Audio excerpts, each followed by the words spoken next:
Hey guys, welcome back. I am just gonna whatever now. Actually, yeah, this is on a pretty cool topic today. So as you ever heard of Supercroppers, you probably know what it is. It's a server that they used to have like 3,000 players in it, but yeah, it used to have thousands of players playing at once all the time. Really popular. And then it started to what you would call start getting messed up. It was getting really messed up, so your game you messed up. The game got completely messed up. So yeah, so people started quitting, and the server became really unpopular. So it's not really, it's barely as popular as now, but it still has hundreds of players. This is good. Yeah. So I'm gonna talk to you about how to create a server now. And creating a server it's not that hard, but still it takes some skill to do it. So this is about to be a many part series because if I try to bore you with like a 4-hour video, it'd be really stupid. I don't like try to bore people with like 4-hour videos. I just don't. It's not good. So yeah. So I'm gonna give you through the ups and downs of servers. Basically what the requirements for your computer are. If I get on my computer. I should check out my server. I might crash on Minecraft or something and try to use my server. I don't know. But a server has many ups and downs. It really just depends on what you're doing. It really just depends. Okay, let's see, 52% of my recording on. So hope this works. Cross my fingers. Okay, so I'll tell you first. I'll give you my opinion on every single way to create a server. Now, this is the server created by yourself. You create the server by yourself. This is obviously a bucket server. You can see graphic.jar right over there. And this is the typical what you would call a server that you play with friends. That is bucket. So you can either do this for like mods or whatever. What the heck? You do this for like mods or whatever. Oh yeah, I see. This is very slow because I'm recording too at the same time. So yeah, I don't think it'll really do anything with the It's really slow because of the I just create a new world. I just do any world. So it's very slow because I'm recording. Obviously, my computer is not that well. It's okay as fast. Oh.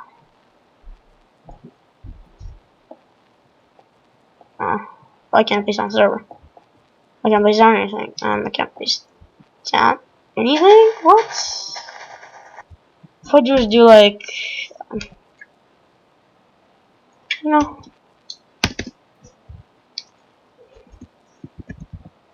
So this is the bucket server that you would normally do. Okay, so.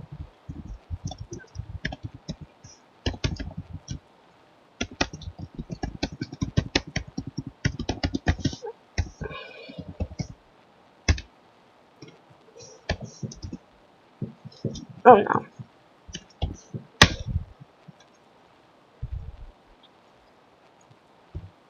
Okay, so basically, this is the bucket server. This one is pretty, so there, you can either use Hamachi, port forwarding. Hamachi, I don't know about bucket servers for Hamachi. I don't know about that. It might work, I don't know. Hamachi server, port forwarding, bucket server, port forwarding, vanilla server, yeah, that's pretty much it. No, what else are there? There's so many different ways you can do it. So I have against like from my normally I have like 300. So you can also create. You could just straight up buy a server, and in this series, it's the only way I'm not going to show you straight up buying it because I don't buy stuff on like websites. So yeah, that's why I'm not. That's why I'm going to show you. So. First of all, here's an overview of every single type. So Hamachi, I would say it's really easy to set up. You gotta get logged in Hamachi and go to minecraftservers.exe from minecraft.net. I'm probably gonna download Hamachi and show you because I've done that before. and that's really. But the advantage of that one is that it's really easy to set up, and Hamachi will host it for you, which is kind of weird. It's just kind of you have like login Hamachi, and you can like whatever. But the Hamachi one, it's that your friend also has to have Hamachi, and also it's really annoying. Also, it's pretty annoying since like everybody you want to play with has to have Hamachi instead of just connecting it whenever they want, which is a pretty big problem. If you have a really super powerful PC, you can just host your own. I personally have one. It's not that good. It only has 211 gigahertz AMD 8. If you don't know what that is, that's my processor and my memory though, my RAM. The RAM is 8 gigabytes, so that's pretty good. Yeah, that's exactly what it works. So in points of Hamachi, it doesn't really matter. Really, I don't know about the requirements for that. But yeah. So port forwarding. This is one of the most common ways you make a Minecraft server, because port forwarding is not extremely hard, and also it is actually kind of hard if you don't know how to do it properly. But all you still need your router password. So if nobody knows your router password, including the person who set up the router, then you're kind of just screwed. So yeah, that's kind of the funny part. So port forwarding is easy process. You can actually get through for the Minecraft server. So, and then the difference between Bucket and normal. So Bucket lets you have plugins. As you can see, I got Essentials. You can tell that I can have World Edit. And I also got permissions. It's pretty funny. I like running that over thing. Okay, so if I can hit this, yes, modified. Okay, what the?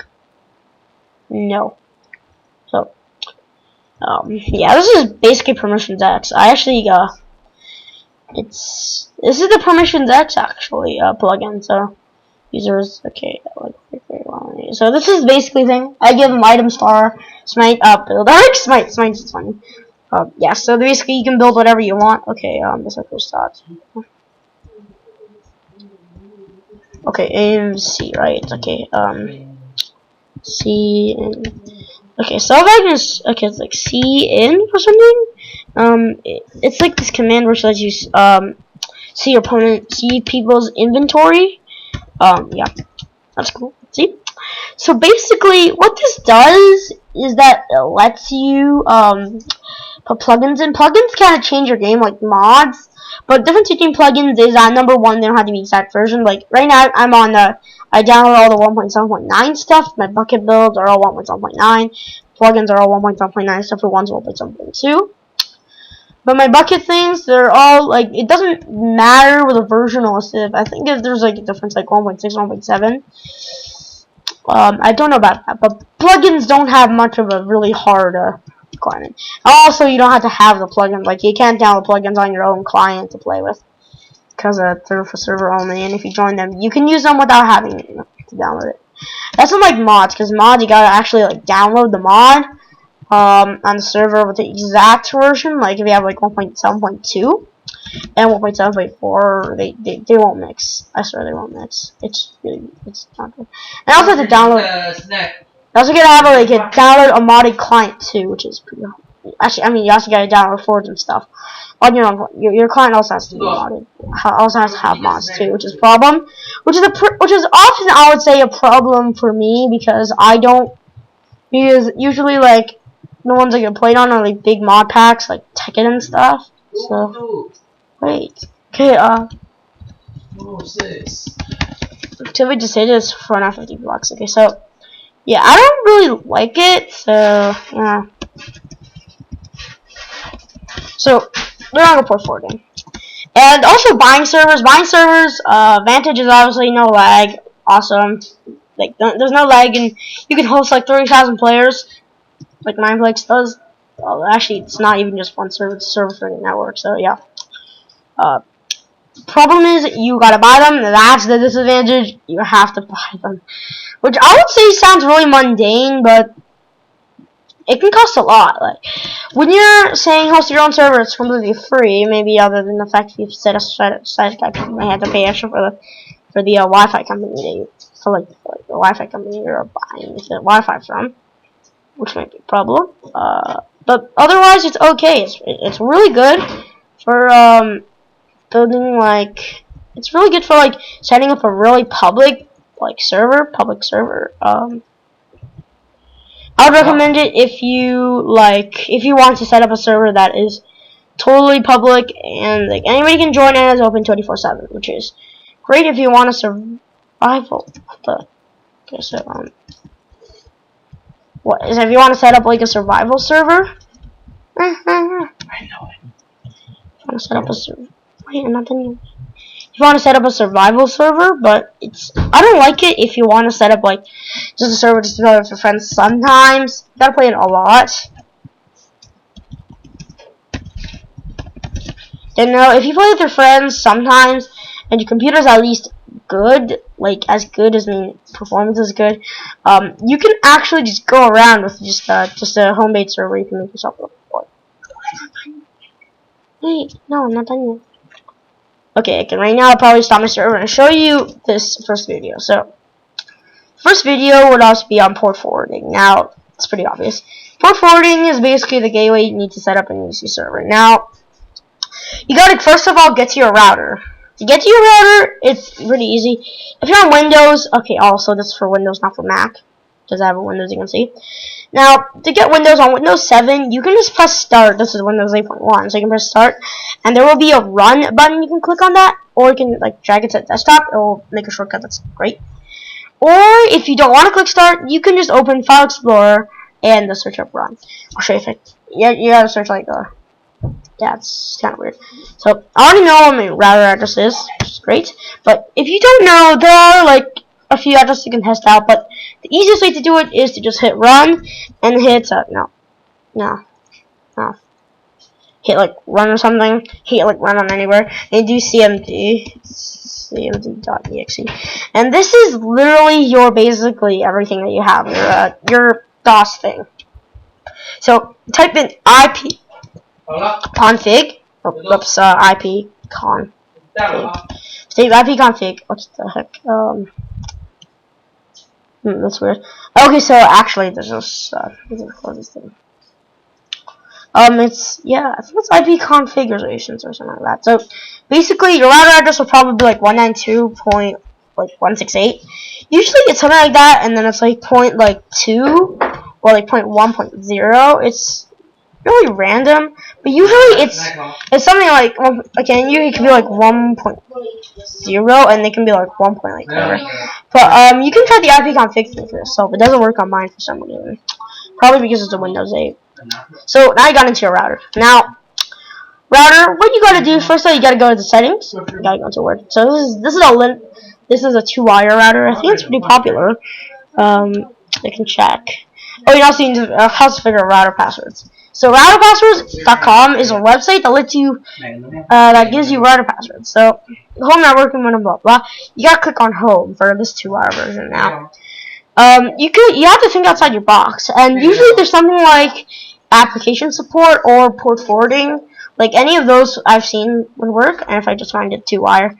Okay, so where's 2-wire? Now if I go into 2-wire, I can click on this find password and see how much.